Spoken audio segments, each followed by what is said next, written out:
पहिल्या 18 वचनामध्ये परिचय दिला गेलेला आहे आणि त्याच्यामध्ये प्रस्तावना मांडलेली आहे या पहिल्या 18 वचनामध्ये. आणि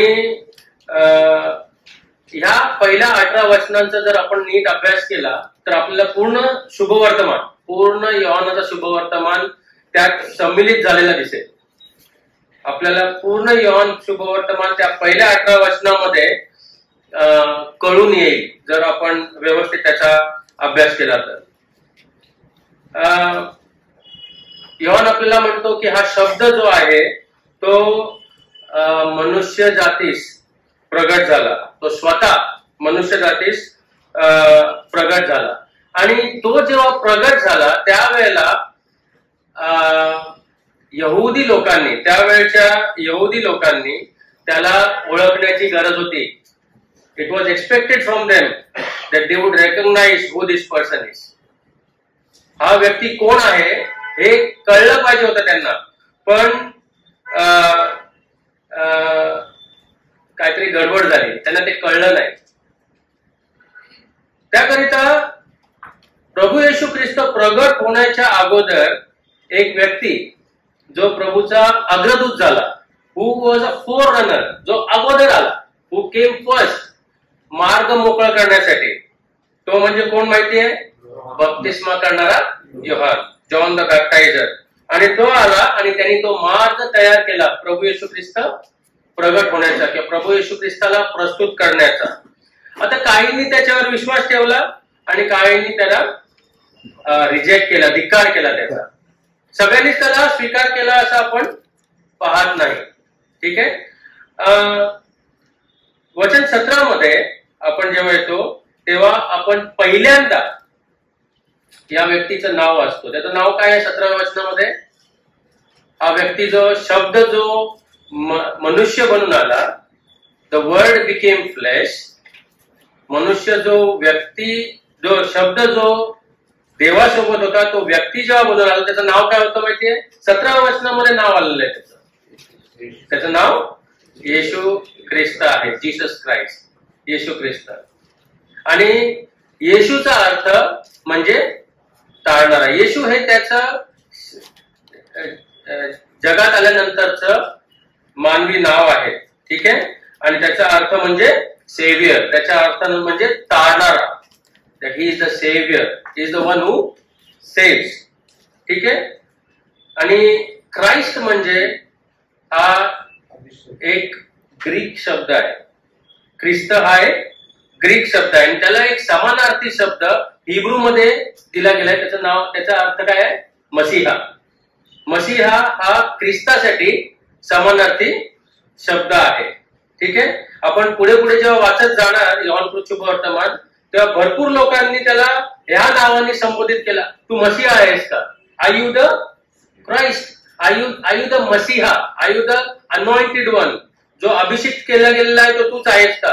हे असं आपण वारंवार योहान शुभवर्तमानामध्ये वाचत जातो. निवडलेला किंवा अभिषेक केलेला. आता आपण एक काम करूया. पहिला अध्याय त्याचं 1 ते 5 वचन नीट वाचूया. सगळ्यांनी आपल्या बायबलमध्ये पहा आणि ब्रदर वाचतील. शब्दांकडे लक्ष द्या. 1 ते 5 वचन. योहान शुभवर्तमान त्याचा पहिला अध्याय आणि 1 ते 5 वचन. योहान शुभवर्तमान पहिला अध्याय 1 ते 5 वचन. प्रारंभी शब्द होता आणि शब्द देवासह होता आणि शब्द देव होता. तोच प्रारंभी देवासह होता. सर्व काही त्याच्याद्वारे झाले आणि जे काही झाले ते त्याच्या वाचून झाले नाही. त्याच्या ठाई जीवन होते व ते जीवन मनुष्य मात्राचा प्रकाश होते. तो प्रकाश अंधारात प्रकाशतो तरी अंधाराने त्याला ग्रासले नाही. Okay, thank you brother. आणि पहा, प्रभू येशू ख्रिस्त हा देव आहे. ह्याचा विरोधी नरेटिव्ह किंवा प्रभू येशू ख्रिस्त हा देव नाही हे प्रस्तुत करण्यासाठी भरपूर धार्मिक लोकांनी 2000 वर्षापासून खूप प्रयत्न केला की नाही, हा देव नाहीये. पण ते जर सक्सेसफुल झाले असते तर आज आपण सगळे इथे बसलो नसतो. त्यांनी एकदम अयशस्वी असा प्रयत्न केला, पण प्रभू येशू ख्रिस्त हा देव आहे हे 2000 वर्षापासून प्रस्तुत केलं जात आहे. आणि सैकडो लोकांनी, असा नंबर जो आपण काउंट करू शकत नाही, एवढ्या लोकांनी ते सत्य स्वीकारलं. ठीक आहे. भरपूर असे धार्मिक गट त्यावेळेला देखील आणि या गेल्या कित्येक अशा डेकेड्स पासून यांनी खूप मेहनत केली की प्रभू येशू ख्रिस्त हा देव नाही हे लोकांसमोर मांडण्यासाठी, किंवा प्रभू येशू ख्रिस्त देव आहे हे याचा विरोध करण्यासाठी भरपूर धार्मिक गटांनी खूप प्रयत्न केला, पण तो यशस्वी झाला नाही. त्यांनी बायबलचे किंवा परमेश्वराच्या वचनातले जे सत्य आहे त्यांना डिस्टॉर्ट केलं, त्यांना तोडलं मोडलं, याच्यापासून लोकांचं मन विचलित करण्यासाठी त्यात भेसळ केली, प्रयत्न भरपूर केला, पण ते अयशस्वी झाले. पण भरपूर लोकांनी मोकळ्या अंतःकरणाने प्रभू येशू ख्रिस्तावरती विश्वास ठेवला, त्याला स्वीकारलं आणि त्यांचं जीवन परिवर्तन झालं. आणि त्याच प्रकारे आज जेव्हा आपण इथे बसलेलो आहोत,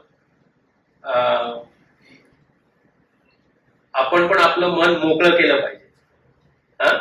जेव्हा परमेश्वराचं वचन आपण वाचतो त्यावेळेला मन मोकळेपणाने परमेश्वराला आपल्या अंतःकरणामध्ये काम करायला देण्यासाठी आपण त्याला चालना दिली पाहिजे. ओके.